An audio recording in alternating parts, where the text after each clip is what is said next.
હાઈડ્રોના અંદર આપણે એમ વાતો કરીએ સાહેબ કે આપણે બધા નરસિંહ મહેતાને જોયો નથી, પણ નરસિંહ મહેતાના અંદર પરમાત્મા દ્વારકાધીશવાળો ધણી એના કામ કરવા માટે નરસિંહ મહેતાના એક કામ કરવા માટે આવે સાહેબ. આપણે એકવાર આપણા જીવનના અંદર હાઈડ્રોના અંદર બાપુ એક વખત અંતરનો નાદ તો કરો સાહેબ.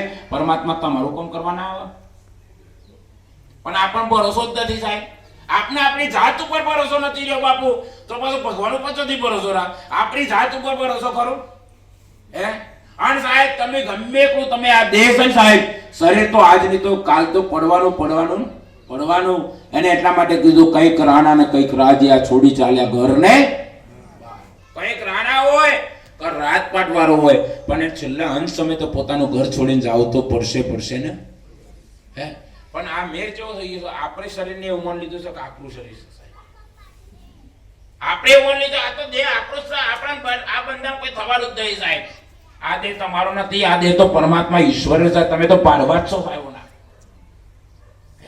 સ્મશાનમાં જ્યાં હોઈએ ને ત્યાં એવા સેન્સિટિવ થઈ જાય ને કે સારું આપણે તો કોકને લાકડા જ્યાં હોય કોકને સારું કે આ જીવનમાં તો ખરેખર કે તકલીફ એવી છે ને કે આપણે કશું કરવું નહીં, આપણે ભક્તિના માર્ગે જ વળગી જવું. એવો 10 મિનિટ એવો થઈ જાય સ્મશાનના અંદર તો પેલા અગ્નિ સંસ્કાર તો એને સમાધિ લાગતી ને તો એને રંગ લાગી ગયો હોય કે આ બધું આપણે છોડી દેવું છે. જેવો સ્મશાનમાંથી બહાર પગલું બહાર કરે એટલે બદલી જાય પાછું.